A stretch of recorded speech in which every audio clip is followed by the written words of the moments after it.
0세부터 100세까지 모두 다 책 읽는 다올 책사랑방입니다. 여러분들이 소장해도 좋을 만한 책 오늘 추천해 줄게요. 초등학교 6학년 교과서에 실린 책이기도 합니다. 어린이를 위한 시크릿, 꿈을 이루는 7가지 비밀. 글 윤태희, 김현태, 그림 한재홍, 만화 강성남, 출판사 살림어린이.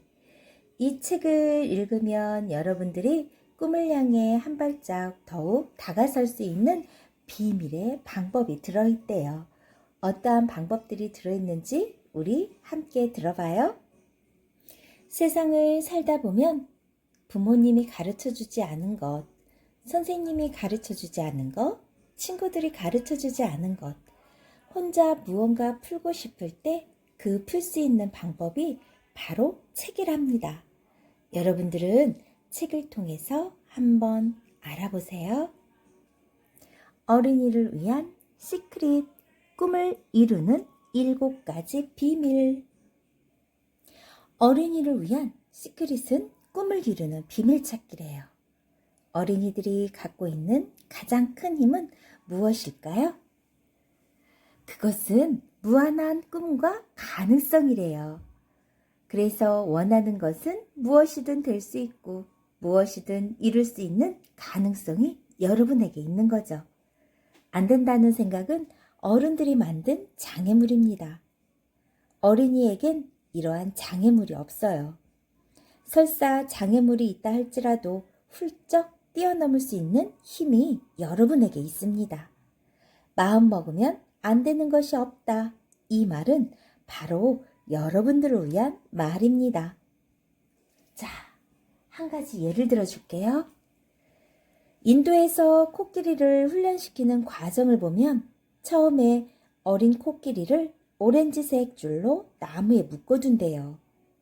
어린 코끼리가 처음에는 풀려나기 위해 안간힘을 쓰죠. 그러나 수많은 시도가 모두 실패하고 나면 어린 코끼리는 포로가 된 현실에 체념하고 말아요. 그때부터 어린 코끼리는 오렌지색 줄에 포로가 되어 살기 시작한다고 합니다. 어린 코끼리가 점점 커서 힘이 100배 이상 세졌어요. 코끼리의 힘이 세어져서 그를 묶어놓은 나무를 뿌리채 뽑을 정도가 되죠.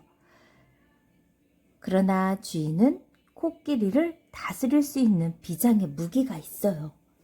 주인이 오렌지색 줄을 들고 나타나면 거대한 코끼리는 포로가 된 현실을 인정하고 더 이상 발버둥치지 않는다고 합니다. 왜냐하면 코끼리는 어릴 때 경험한 오렌지색 줄의 위력을 기억하기 때문이래요. 이것이 매우 우스꽝스러운 일이라고 생각할 수도 있어요. 그런데 여러분들에게 한번 물어보세요. 여러분들은 스스로 갖고 있는 엄청난 힘을 믿지 못하고 오렌지색 줄에 갇힌 코끼리가 아닌지, 여러분들이 갖고 있는 무한한 힘을 찾아주고자 이 작가 선생님은 그 비밀을 썼다고 합니다. 이 글을 쓴 작가 선생님은 여러분들 스스로 해낼 수 있는 것들을 스스로 체념하게 만드는 그 오렌지색 줄을 과감히 끊어버릴 수 있도록 도와주고자 이 책을 쓰셨대요. 여러분에게는 무한한 꿈과 가능성이 있어요. 안 될 리가 있나? Why not? 라고 반문하고 자신을 믿고 나아가길 바란다고 합니다. 자, 여러분은 자석과 같은 존재입니다. 간절히 바라는 마음의 크기만큼 자력이 커져요. 실제로 자신의 손바닥을 가까이 서로 마주한 채 집중해 보기 바란다고 합니다. 손바닥이 서로 끌어당기는 것과 같은 자력을 느낄 수 있다고 말이죠. 마음을 모으면 그 자력감은 더 커진다고 해요. 작은 자석에는 작은 것들만 끌려오고 중간 자석에는 중간치 것들만, 큰 자석에는 큰 것들이 끌려옵니다. 이것이 바로 마음의 법칙이죠. 세상의 모든 일이 이와 마찬가지예요. 자신이 품은 꿈과 가능성을 믿을 때 자력은 생겨나고 커지죠. 그 대상과 하나가 될 때 자력은 커집니다. 여러분이 원하는 꿈, 하나가 될 때 꿈이 자력에 의해서 척 붙어 끌려올 거예요. 여러분이 원하는 꿈과 하나가 되어보세요. 믿는 만큼 이룬다고 합니다. 세상에 공짜는 없다. 우연은 없다. 그리고 뿌린 대로 거둔다는 단순하고 명확한 이치를 이 어린이를 위한 시크릿 통해서 여러분들은 배우게 될 테니까요. 이 책에 대해서 간략하게 선생님이 설명해 줄게요. 이 책 내용을 거의 대부분 여러분들에게 전달하려고 하는데 그 전달을 어떤 식으로 할지 선생님은 지금 고민 중이에요. 자, 이 책 내용에 대해 선생님이 잠깐 설명해 줄게요. 입학식이라고 해서 7 친구들이 비밀 학교에 가는 거예요. 무엇이든 새롭게 시작할 때 낯설고 힘들죠? 비밀 학교에 입학하는 7 친구들과 함께 새로운 만남을 시작해 보는데 만남이 얼마나 소중한지 알게 되는 거죠. 자, 첫째 날. 비밀 정원에서 그림을 그리는데 어떤 그림을 그리는지 한번 볼까요? 비밀의 정원에서 그림을 그리는 첫째 날. 좋아하는 것, 하고 싶은 것, 되고 싶은 것이 너무 많은데 잘 안 되어 고민인가요? 호랑이처럼 자신감이 없는 친구들은 마음속에 숨겨둔 재능의 소리에 귀 기울여 보세요. 둘째 날, 비밀학교 마라톤 대회. 학교 시험, 체육대회 등 우리 주변에는 순서를 정하는 일이 너무 많죠? 항상 이런 순서 때문에 고민이 된다면 먼저 자신의 목표를 떠올려 보세요. 자, 셋째 날은 또 어떤 내용으로 되어 있을까요? 셋째 날은 대청소의 날이네요. 미래의 위대한 지도자가 되고 싶다고요? 지도자는 사람의 마음을 얻는 사람이에요. 사람들의 마음은 어떻게 얻을까요? 그 비밀을 이 책 속에서 한번 찾아봐요. 넷째 날이네요. 담요 훈련 중에 생긴 일. 담요 훈련? 무덤토이? 대청소? 환경미화 등 여럿이 하는 활동이 늘 어려운가요? 항상 자신의 입장만 고집하지 말고 다른 친구의 입장도 생각하는 여유를 가져보세요. 자, 다섯째 날은 소심대왕의 깊은 고민. 어떤 고민이 있을까요? 혹시 여러분들이 소심하다고 생각하나요? 아니면 지금 이 순간에도 많은 걱정들 때문에 머리가 아픈가요? 그렇다면 여기에 있는 모모를 만나보세요. 자, 6번째 날. 어떠한 내용일까요? 6째 날에는 아주 높은 띰틀 이야기네요. 손이 불편해서 다리가 불편해서 하지 못한다고 생각하는 일들이 있었나요? 이러한 장애는 모두 마음먹기 나름이에요. 자신감이 부족한 친구들에게 꼭 필요한 해답이 숨겨져 있으니 여러분들이 한번 찾아보세요. 자, 7째 날 비밀학교 패션쇼 이야기인데 어떤 내용인지. 나쁜 줄 알지만 쉽게 고쳐지지 않는 습관이 있나요? 3살 버릇 80까지 간다는 말처럼 습관은 좀처럼 고치기가 힘들죠. 하지만 그런 나쁜 습관도 자신의 감정을 잘 이해하면 극복할 수 있어요. 지금부터 함께 시작해 보는데 그 시작의 방법을 바로 이 책에서 알려준답니다. 자, 마지막. 아까 입학을 했으니까 졸업을 해야 되겠죠? 비밀학교 졸업식. 네, 비밀학교 졸업식이에요. 비밀학교에서 배운 7가지 소중한 비밀을 가슴 가득 채워둔 여러분. 이제 생활 속에서 그 비밀들을 하나하나 실천한다면 여러분들은 꿈을 이룰 수 있답니다. 자, 여러분 꿈을 가지세요. 소망을 가지세요. 기대를 가지세요. 간절히 원하면 이루어진답니다. 입학식 7 아이들 비밀 학교에 가다. 우리 입학식 어떻게 하는지 한번 들어볼까요? 하늘이 높고 푸르른 날 7명의 또래 아이들이 학교 정문을 지나 운동장으로 걸어갔다. 그런데 아이들의 얼굴은 하나같이 일그러져 있었다. 마치 생 마늘이라도 씹은 것 마냥. 발로 땅을 걷어차는 아이가 있는가 하면 하고 한숨을 내쉬는 아이도 있고 으아! 하고 고래고래 소리를 지르는 아이도 있었다. 심지어 어떤 아이는 머리를 쥐어뜯으며 괴로워하기도 했다. 도대체 아이들은 뭐가 그리 못마땅할까? 곱슬머리 레오가 오른쪽 입술을 치켜 올리며 먼저 입을 열었다. 엄마는 왜 이곳에 날 보낸 거야? 엄마를 정말 이해할 수가 없어. 그러자 두 갈래 머리를 길게 딴 수린이가 바로 맞장구를 쳤다. 어른들은 정말로 이상해. 다른 아이들도 고개를 끄덕이며 다들 동조했다. 아이들은 운동장 한가운데를 가로질러 큰 나무 밑으로 걸어갔다. 뚱뚱보 우주가 한마디 툭 내뱉었다. 야, 너희들 혹시 먹을 거 없니? 왜 이렇게 배고프지?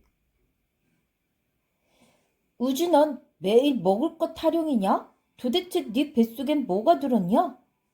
호란이는 우주의 배를 통통 두드리며 놀렸다. 그러자 우주는 느끼한 표정을 짓더니 호란이에게 한 걸음 다가서며 말했다. 내 뱃속에 너 있다? 우악! 호란이는 구토하는 신용을 하며 진저리를 쳤다.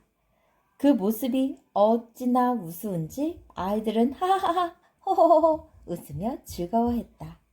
바로 그때 아이들의 웃음소리를 뚫고 저 멀리서 발소리가 났다. 톡톡톡 마치 딱따구리가 나무를 쪼는 듯한 소리였다. 톡톡톡 검은 선글라스를 쓴 여자의 하이힐 소리였다. 아이들은 일찍 그 여자를 바라보았다. 누구지? 혹시 선생님 아닐까? 에이, 선생님이 선글라스 쓴 거 봤냐? 선글라스 여자가 드디어 아이들 앞에 가까이 닿았다. 여러분, 안녕하십니까? 예, 안녕하세요. 반갑습니다. 선글라스 여자는 지휘봉으로 교실을 가리키며 말을 이었다. 지금부터 저쪽으로 이동합니다. 나를 따라오세요. 알겠습니까? 왜 대답이 없습니까? 선글라스 여자의 눈빛은 선글라스 때문에 전혀 보이지 않았지만 왠지 강한 눈빛으로 아이들을 쏘아보는 듯 했다. 다시 한번 말합니다. 나를 따라오세요. 알겠습니까? 선글라스 여자의 갑작스런 소리에 아이들은 깜짝 놀라 얼떨결에 크게 대답했다. 예! 예!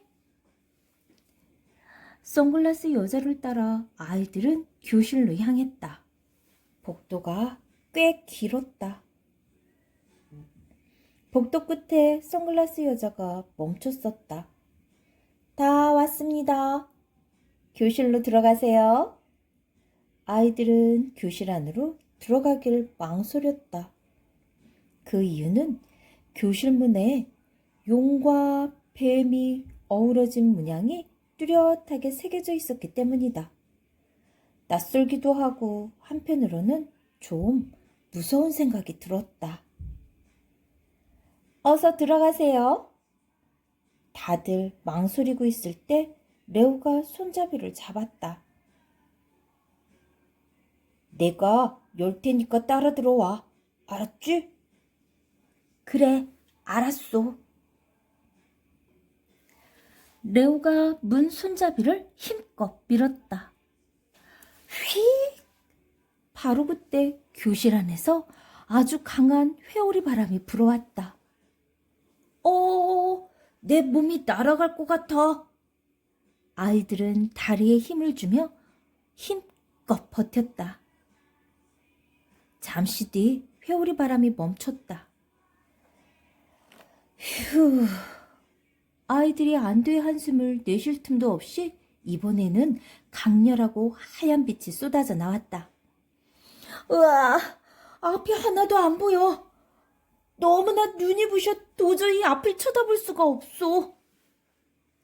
아이들은 빛이 조금 수그러들자 천천히 눈을 뜰 수가 있었다. 그런데 이번에는 귀가 또 놀랐다. 갑자기 폭죽 소리가 나더니 아이들의 머리 위로 무지개 색종이와 반짝이가 눈 내리듯 내려왔다. 아이들은 깜짝 놀라 움츠렸다. 폭죽을 터뜨린 사람은 눈썹이 유난히 길고 귀밑머리가 조금 하얀 50대 후반 정도의 남자였다. 아이들은 놀란 토끼 눈을 하고 남자를 쳐다보았다. 그 남자 얼굴은 참으로 따뜻하고 너그러워 보였다. 남자는 환한 미소를 보이며 아이들을 반겼다. 어서들 오너라. 비밀학교에 입학한 걸 환영한다. 아이들은 머리와 어깨 위에 묻어있는 색종이와 반짝이를 털어냈다. 자, 여기 보렴. 남자는 손으로 칠판 위쪽을 가리켰다. 그곳에 현수막이 걸려 있었다. 현수막에는 다음과 같이 적혀 있었다. 제1회 비밀학교 입학을 축하합니다. 여러분의 입학을 축하하는 깜짝 쇼를 나름대로 준비했는데 많이 부족했지? 아이들은 아무런 반응이 없었다. 아이들은 낯선 교실과 낯선 남자와 낯선 입학식 때문에 마음의 문을 아직 열지 않았다. 그리고 사실 깜짝 쇼라고 말하기에는 부족한 면이 조금 있었다. 남자는 넉넉한 웃음을 보이며 말을 이었다. 하하하하. 아무튼 여러분의 입학을 진심으로 축하합니다. 자, 그럼 모두들 자리에 앉도록 하세요. 아이들은 의자를 잡아당겨 앉았다. 먼저 나를 소개할게. 난 시크릿이야. 이름이 좀 독특하지? 내 이름 갖고 놀리면 안 된다. 알았지? 네. 아이들은 마음이 열렸는지 큰 소리로 대답을 했다. 여러분, 이 학교 이름이 뭔 줄 알지? 우주가 씩씩하게 대답했다. 비밀학교요. 그래, 맞았어. 여기는 바로 비밀학교야. 지금부터 일주일 동안 이곳 비밀학교에서 여러분과 나는 함께 보내게 될 거야. 일주일씩이나요? 엄마가 그런 말 안 했는데. 수린이가 고개를 갸우뚱거리며 말했다. 처음엔 지루하게 느낄지도 모르지. 그러나 마지막 헤어지는 날에는 아마 더 있고 싶다고 난릴걸. 시크릿은 칠판에 무언가를 적기 시작했다. 칠판에는 다음과 같이 적혀 있었다. 마음먹기에 달렸다. 시크릿은 이어 말했다. 여러분, 이런 말 들어봤죠? 어쩌면 이 말은 가장 쉽고 누구나 할 수 있는 평범한 말인지도 몰라요. 그러나 이 말을 믿고 실천하는 사람과 그렇지 않은 사람의 차이는 엄청나게 커서 나중에 그 결과도 엄청나게 다릅니다. 이곳 비밀학교에서 여러분은 자신을 이기고 꿈을 이루는 마음가짐을 배우게 될 거예요. 시크릿은 등 뒤에서 무언가를 꺼냈다. 그건 바로 자석이었다. 여러분, 이게 뭔지 알지? 자석이요. 그래, 자석이야. 지금부터 내 얘기 잘 듣도록 하세요. 이건 자석이기도 하고 여러분 자신이기도 하지. 왜냐하면 여러분은 모든 것을 끌어당길 수 있기 때문이야. 마치 자석처럼. 시크릿은 모모의 눈을 바라보며 말했다. 모모, 내가 자석이라면 넌 무엇을 끌어당기고 싶니? 소심대장 모모는 머리를 극적일 뿐 아무 말도 못했다. 그래, 좋아. 모모가 대답은 못했지만 분명 모모는 끌어당기고 싶은 무언가가 있을 거야. 만약 모모가 축구를 좋아하는데 축구공이 없다면 당연히 축구공을 끌어당기고 싶겠지.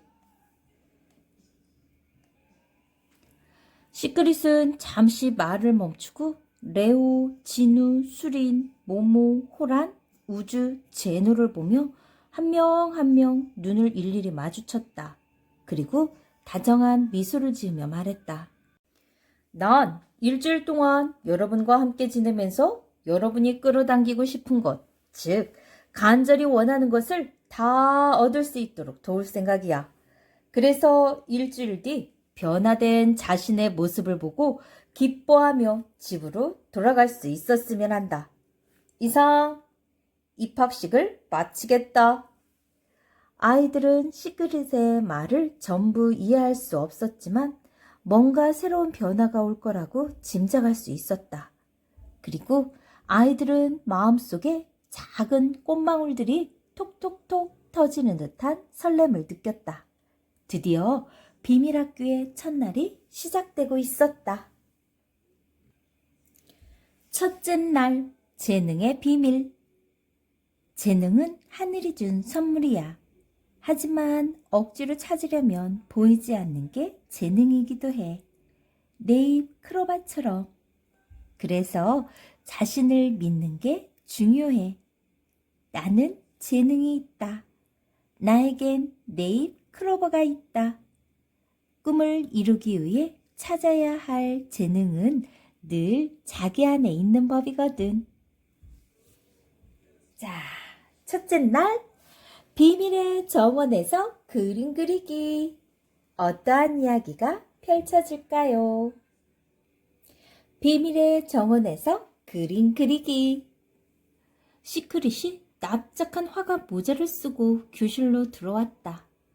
아이들은 모자를 쓴 시크릿의 모습이 어쩐지 낯선 모양이다. 진우가 먼저 모자에 대해 입을 열었다. 시크릿, 왜 모자예요? 시크릿은 오른쪽 어깨를 살짝 들어 올리며 멋진 폼을 잡았다. 화가처럼 기분 좀 냈다. 어때? 모자가 잘 어울리니? 예, 정말로 화가 같아요. 고맙구나. 자, 그럼 나가도록 하자. 아이들은 시크릿의 말에 따라 미술 도구를 주섬주섬 챙겨 모두 밖으로 나왔다. 진우가 눈을 깜빡거리며 낭낭한 목소리로 말했다. 시크릿, 지금 우리 어디로 가요? 시원한 바람도 쐬고 푸른 하늘도 보고 새들이 지저귀는 노랫소리도 들으며 그림을 그릴 수 있는 곳. 바로 비밀의 정원이다. 비밀의 정원이요? 그래, 곧 보게 될 거야. 시크릿은 교실 뒤편으로 걸어갔다. 우와! 랄랄라랄랄랄랄랄라라. 아이들은 콧노래를 부르며 뒤따라갔다. 잠시 뒤 시크릿과 아이들은 비밀의 정원에 도착했다. 순간 놀란 아이들은 두 눈이 휘둥그레졌고 입을 다물지 못했다. 수천, 아니 수만 송이의 꽃들이 드넓은 대지에 활짝 펼쳐져 있었다. 그리고 그곳은 새소리와 나무 속삭임, 바람의 향기로 가득 차 있었다. 수린이는 한박 웃음을 보이며 말했다. 와, 정말 멋있어요. 우주도 활짝 핀 얼굴로 말했다. 이렇게 많은 꽃은 처음이야. 진우도, 제노도, 레오도, 모모도, 호란이도 수많은 꽃들에게 마음을 빼앗겼다. 시크릿, 학교 안에 이런 꽃이 있는 줄 몰랐어요. 그런데 이렇게 많은 꽃은 누가 다 키워요? 진우가 시크릿을 바라보며 물었다. 시크릿은 손가락으로 하늘을 가리키며 말했다. 하늘이 키워주지 빛도 주고 물도 주잖니. 시크릿의 말에 아이들은 모두 고개를 끄덕였다. 자, 모두 준비됐지? 그럼 미술 도구를 꺼내서 자기가 그리고 싶은 걸 그리도록 하렴. 예, 쓱쓱 싹싹 싹싹 쓱쓱. 아이들은 상상의 나래를 펴며 저마다 구성한 그림을 스케치북에 그리기 시작했다. 속도가 빠른 아이는 밑그림을 마치고 벌써 크레파스를 칠했고 여전히 밑그림을 그리는 아이도 있었다. 어느덧 40여 분이 흘렀다. 가장 먼저 제노가 그림을 들고 시크릿에게 다가왔다. 시크릿, 다 그렸어요. 오, 제노는 나비와 꽃을 그렸구나. 참 아름답다. 이어 수린이도 그림을 내밀었다. 전 아주 키가 큰 나무를 그렸어요.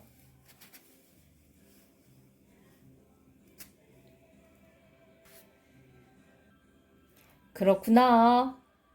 큰 나무가 구름의 엉덩이를 간지럼 태우고 있네. 이어 레오도 모모도 우주도 진우도 자기가 그린 그림을 내밀었다. 아이들의 그림에는 각자 자기만의 개성이 잘 드러나 있었다.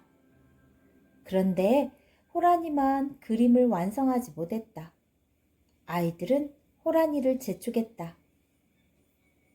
야, 아직도 밑그림 그리냐? 그러다 날 새겠다. 호란이는 입술이 바짝 말랐다. 마음만은 최고로 잘 그리고 싶었지만 자기 뜻대로 되지 않아 답답했다. 호란이의 얼굴은 사과처럼 붉어졌다. 아, 왜 이렇게 안 그려지지? 호란이가 답답한 마음에 머리를 극적였다. 아이들은 호란이의 그런 마음도 모른 채 놀려댔다. 이게 뭐냐? 야, 저게 꽃이야? 응가냐? 아이들의 놀림에 마침내 호란이의 감정이 폭발했다. 너희들 저리 가! 호란이는 스케치북을 내팽개치고 참았던 눈물을 쏟기 시작했다. 호란이가 갑작스레 울음을 터뜨리자 아이들은 어리둥절했다. 그러나 시크릿은 호란이의 마음을 조금 이해할 수 있었다. 자, 이제 그만하고 가자. 잠시 후 그리기 시간이 끝나고 아이들은 서로 자기가 그린 그림을 자랑하며 교실로 향했다. 맨 뒤에서 터벅터벅 힘없이 걸어가고 있는 호란에게 시크릿이 다가갔다. 호란아, 속상하지? 호란이는 힘없는 목소리로 말했다. 시크릿, 난 재능이 없나 봐요. 뭐 하나 잘하는 게 없어요. 시크릿은 호란이의 머리를 쓰다듬어주며 말했다.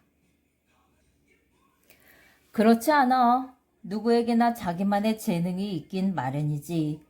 다만 넌 아직 발견하지 못했을 뿐이야. 호란아, 여기 좀 보겠니?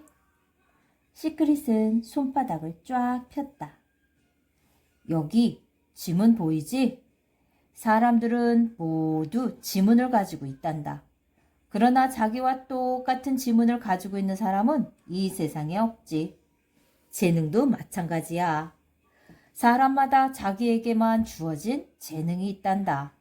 호란이 너에겐 내게 맞는 재능이 있지. 호란이는 시크릿의 말을 의심했다. 시크릿, 그게 정말이에요? 내 안에도 나만의 재능이 정말 있어요? 시크릿은 확신에 찬 말투로 말했다. 물론이지. 너에겐 너만의 특별한 재능이 있어. 그 특별한 재능은 아주 위대하고 거대하단다. 자, 이 그림을 잘 보렴. 시크릿은 스케치북에 자그마한 세모를 그렸다. 이게 뭘로 보이니? 작은 세모요. 그래, 작은 세모다. 이 세모는 지금 내 모습이란다. 그러나 잘 보렴. 이렇게 그리면 달라 보일 거다. 이건 거대한 빙산이야. 물 밖에서 보면 아주 작은 세모로 보이지만 물 밑에는 엄청난 크기의 빙산이 숨겨져 있지. 너도 마찬가지란다. 내 안에는 이 빙산과 같은 잠재 능력이 숨겨져 있어. 앞으로 살아가면서 그걸 발견하는 게 너의 일이지. 알겠니? 호란이는 고개를 끄덕였다. 그러나 한편으로는 자신 안에 엄청난 잠재 능력이 과연 있을까 하는 의구심이 여전히 들었다.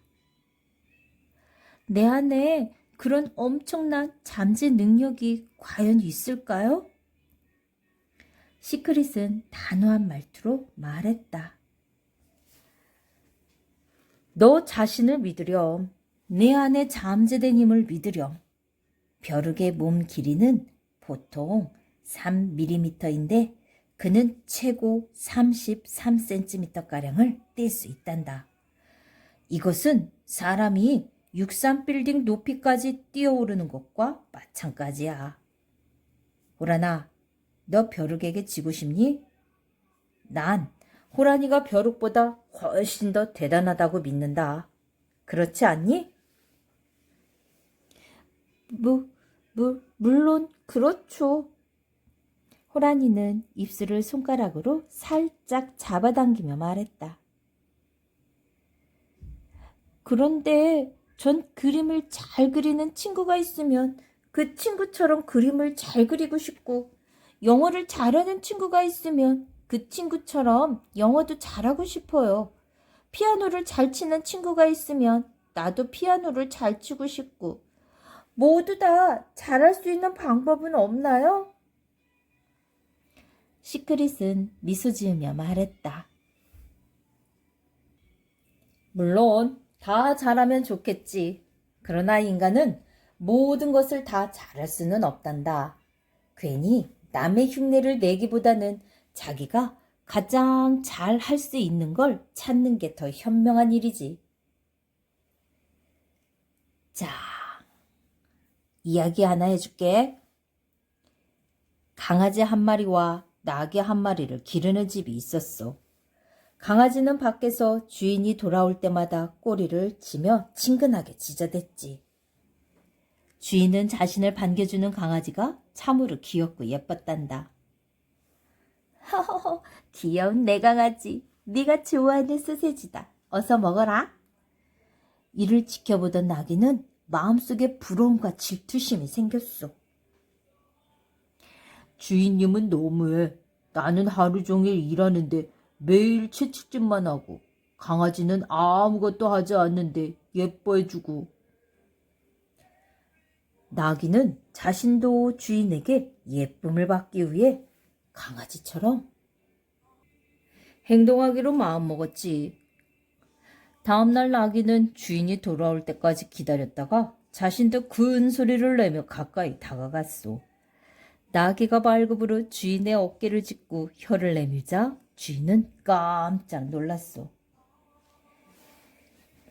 이 나아기가 미쳤나? 일하기 싫어서 꾀를 부리다니. 이럴 때는 매가 최고지. 쥐는 나귀를 밀쳐내더니 찰싹찰싹 호되게 채찍질을 했단다. 나귀에게는 나귀만의 일이 있는데 나귀가 강아지 흉내를 내면 곤란하겠지? 모든 사람에게는 자신만의 독특한 재능이 있단다. 그러니 자신에게 맞지 않는 일을 억지로 하려고 하지 마라. 자신에게 맞지 않는 일을 하려 하면 좋은 성과를 얻기 힘들 뿐더러 쉽게 지치기 마련이거든. 내가 가장 잘할 수 있는 일, 가장 좋아하는 일을 찾아보렴. 자신에게 딱 맞는 일이 분명히 있을 테니까 말이야. 기분이 훨씬 밝아진 호란이는 갑자기 마음이 급한 듯 발을 동동 구르며 말했다. 빨리 제 재능을 찾고 싶어요. 지금 당장요. 너무 서두르지 마. 너에겐 충분한 시간이 있단다. 그리고 자기만의 재능을 찾기까지는 시간이 필요해. 재능은 어느 순간 내 앞에 모습을 드러낼 수도 있지만 아주 오랫동안 꼭꼭 숨어 있을 수도 있단다. 시크릿은 호란이와 눈을 마주치며 이어 말했다. 슈바이처 박사도 마찬가지지. 그는 목사의 맏 아들로 태어나 아버지 권유로 철학과 신학을 공부했단다. 그래서 1899년 철학 박사 학위를 받았지. 그리고 그 이듬해 신학 박사 학위를 받았단다. 또한 1893년 스트라스부르에서 오르간 연주자로 활동하기 시작해 곧 능숙한 음악가가 되었지. 그러나 그는 거기에서 멈추지 않고 자신이 진정으로 하고자 하는 일을 찾았단다. 그게 바로 의사였소. 뒤늦게 의사가 된 그는 아프리카로 의료봉사를 떠났고 평생을 불우한 이웃들을 위해 의수를 펼쳤단다. 중요한 건 재능을 찾기 위해서 뜨거운 열정으로 끊임없이 도전하는 거란다. 시크릿은 호란이의 어깨를 토닥거리며 말했다. 호란아, 내 안의 재능에게 한번 큰 소리로 이렇게 말해보렴. 자, 나를 따라 해보는 거란다. 재능아, 꼭꼭 숨어도 소용없다. 그래도 내가 널 찾을 수 있으니까. 호란이는 시크릿이 한 말을 큰 소리로 따라했다. 재능아, 꼭꼭 숨어도 소용없다. 그래도 내가 널 찾을 수 있으니까. 호란이는 어깨를 으쓱했다. 그리고는 생기 넘치는 발걸음으로 아이들에게 달려갔다. 마음 안에 뜨거운 열정의 꽃이 마구 피어나는 듯 했다. 얘들아, 같이 가자. 호란이의 뒷모습을 보며 시크릿은 흐뭇한 미소를 짓고 있었다. 시크릿은 재능의 비밀을 그렇게 아이들에게 전해주었다. 재능에 대해서 조금 더 알아볼까요? 시크릿 노트. 카라얀의 재능 찾기. 여기에서는 카라얀이 어떻게 재능을 찾게 되었는지 우리 한번 예를 들어서 들려줄 테니까 들어보세요. 1908년 오스트리아의 작은 마을에 한 아이가 태어났다. 아이 이름은 카라얀이었다. 세월이 흘러 카라얀이 사춘기 소년이 되었다. 카라얀, 넌 내 실력을 따라올 수 없어. 카라얀은 늘 형에게 열등감을 가졌다. 형은 카라얀보다 덩치도 크고 피아노도 잘 치고 운동도 뛰어났다. 모든 면에서 뛰어난 형을 볼 때마다 카라얀은 형이 부럽기도 하고 형이 밉기도 했다. 또 세월이 흘러 카라얀이 대학에 입학할 때가 되었다. 엄마는 카라얀을 불렀다.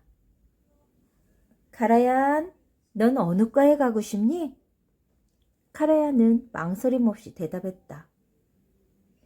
형이 다니는 공과대학에 가고 싶어요. 형이 하는 거라면 나도 할 수 있어요. 그러나 공과대학에 입학한 카라야는 곧 후회했다. 적성에 맞지 않는 수업에 흥미를 잃어 학업도 곧 포기했다. 카라야는 나무 그늘에 앉아 고민했다. 난 무엇을 하면 좋을까? 나도 잘하는 곳이 있을까? 카라야는 피아니스트가 되기로 마음을 먹었다. 그리고 열심히 노력한 덕분에 꽤 인정받는 실력을 쌓을 수 있었다. 그러나 시간이 지날수록 피아노 치는 것이 즐겁지 않았다. 그래서 카라야는 피아노 치는 걸 그만뒀다. 자신이 진정으로 원하는 걸 찾고 싶었던 것이다. 그러던 어느 날 음악 선생님이었던 팜 가르트너가 그를 찾아와 말했다. 카라얀, 지휘자의 길을 가는 게 어떤가? 선생님, 저에게 그런 재능이 있을까요? 자네 자신을 믿게. 그날 이후로 카라야는 지휘 공부에 집중했다. 지휘 공부를 하는 하루하루가 참으로 즐거웠다. 그래, 바로 이거야. 나에게 딱 맞는 일이야. 힘든 줄 모르고 공부에 집중한 카라야는 1929년 독일 울름 오페라 극장의 지휘자가 되었다. 그의 노력은 계속되어 유럽 유명 악단의 상임 지휘자로 세계적인 이름을 날렸다. 또 1989년 세상을 떠난 뒤에도 여전히 사랑받는 지휘자로 기억되고 있다. 여러분이 원하는 것은 무엇이든 할 수 있다는 자석의 법칙, 끌어당김의 법칙, 아까 선생님이 앞전에 들려줬었죠? 여러분이 정말로 좋아하는 거, 재미난 일을 할 수 있는 건 어떤 일들이 있을까? 오늘부터 여러분이 계속해서 생각해 보세요. 자, 시크릿 박스. 쉬. 다른 사람들, 성공한 사람들은 이러한 재능을 위해서 어떻게 표현을 했는지 우리 한번 함께 들어봐요. 타이거 우즈는 이렇게 이야기했다고 하네요. 타고난 재능이란 없다. 다른 사람들로부터 인정받기 위해서는 쉬지 않고 연습하는 것이 최선이다. 라고요. 아무리 뛰어난 재능이라고 해도 그 재능을 뒷받침해 줄 땀과 열정이 없다면 그 재능은 거품과도 같아요. 또 자신이 하고 싶은 일에 최선을 다하다 보면 숨은 재능을 발견하게 되죠. 그러니 여러분들도 열심히 해보세요. 자, 독일의 문학가 요한 볼프강 폰 게테는 어떻게 이야기했는지 한번 볼까요? 용기 속에는 전부적인 재능과 힘, 마법이 있다. 지금 당장 그 일을 시작하라. 괴테가 한 말이네요. 타고난 재능도 용기가 있어야 마음껏 꽃피울 수 있어요. 또 용기가 있으면 평범함도 뛰어난 재능으로 바꿀 수 있고요. 그러니 꿈이 있다면 할 수 있다는 용기를 가지고 지금 당장 도전해보세요. 자, 네덜란드의 화가 하면 여러분들 누가 떠오르나요? 해바라기 그림으로 유명한 바로 빈센트 반 고흐. 빈센트 반 고흐는 이렇게 이야기했대요. 만약 마음속에서 나는 그림에 재능이 없는 걸 이라는 음성이 들려오면 반드시 그림을 그려 보아야 한다. 그 소리는 당신이 그림을 그릴 때 잠잠해진다 라고요. 재능을 발견하는 것만으로도 꿈을 이룰 수는 없어요.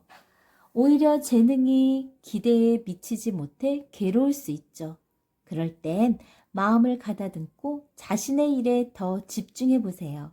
재능은 믿음을 가지고 끝까지 달려가는 사람에게 자신의 힘을 보여준답니다. 호주의 작가 앤드류 매튜스는 이렇게 또 재능에 대해서 표현했네요. 재능이 없다고 말하는 사람들은 대부분 시도해 본 일이 별로 없는 사람들이다. 시도하지 않으면 아무것도 얻을 수 없어요. 재능이 없다고, 안 된다고 미리 겁부터 겁먹지 말고 과감하게 도전해 보세요. 열심히 노력하다 보면 자기도 몰랐던 재능의 힘을 만날 수 있을 거예요. 도전. 그것은 내 안에 또 다른 나를 만나는 통로랍니다. 자, 독일의 물리학자 알베르트 아인슈타인은 이렇게 이야기했네요. 나에겐 특별한 재능이 있는 것이 아니다. 단지 호기심이 굉장히 많을 뿐이다. 라고요. 손을 뻗어야 잡을 수 있고 먹어봐야 맛을 알 수 있듯 자기가 이루고자 하는 꿈이 있다면 그 분야에 대해 많은 호기심을 가져야 해요. 늘 그 분야에 대해 관심을 갖고 연구하고 개발해야 하는 거죠. 이제 자신의 꿈에 귀 기울이고 대화를 나누고 껴안아 보세요. 그럼 어느새 꿈은 눈앞에서 이루어진답니다. 자, 여러분에게 첫 번째 알려주는 시크릿, 여러분의 재능에 대해서 생각해보는 시간이었네요. 1%의 시크릿, 선생님이 또 한 사람에 대해 들려줄게요. 생각하는 사람 하면 누가 떠오르나요? 빙고! 맞아요. 로댕. 내 이름은 로댕. 내 나이 22살 때 사랑하는 누나가 갑자기 세상을 떠났어. 누나와 영원한 이별을 한 나는 하늘이 무너지는 듯 했지. 나는 살아갈 이유를 잃었어. 나는 직장도 그만두고 조각 공부도 그만두었다. 그러고는 수도원에 들어가 수도사가 되었지. 어느 날 수도원 원장 신부님이 망가진 연장을 고치라고 했소. 나는 창고에서 연장을 고치다 나도 모르게 나무를 다듬기 시작했소. 한번 조각에 빠져들면 정신을 잃을 정도로 열심히 했지. 나의 그런 모습을 보고 원장 선생님은 말했단다. 로댕, 자넨 수도사보다는 조각가가 되어야 해. 자네의 재능을 썩히지 말게 해. 나는 깊이 생각했지. 누나도 하늘나라에서 내가 조각가가 되길 원할 거야 라고 말이야. 나는 조각을 다시 시작했어. 내가 가장 잘하는 것, 그게 나의 길이고 나의 재능이니까. 나는 그 조각의 모든 인생을 다 걸었지. 열정과 노력을 다 쏟아 부었단다. 나는 결국 생각하는 사람이라는 위대한 조각품을 만들어냈소. 그게 바로 나 로댕이야. 다음 시간에는 둘째 날 목표의 비밀. 내가 나에게 그랬듯 나 역시 너를 이기는 게 목표가 아니야. 내가 원하는 건 너와 함께 가는 거야. 우리의 꿈을 위해 영원히. 자, 이렇게 해서 다음 시간 둘째 날에는 비밀학교 마라톤 대회에 대해 선생님이 들려줄게요. 지금까지 어린이를 위한 시크릿이었습니다. 좋아요, 구독 꾹 눌러주시면 계속해서 함께 할 수 있어요. 감사합니다.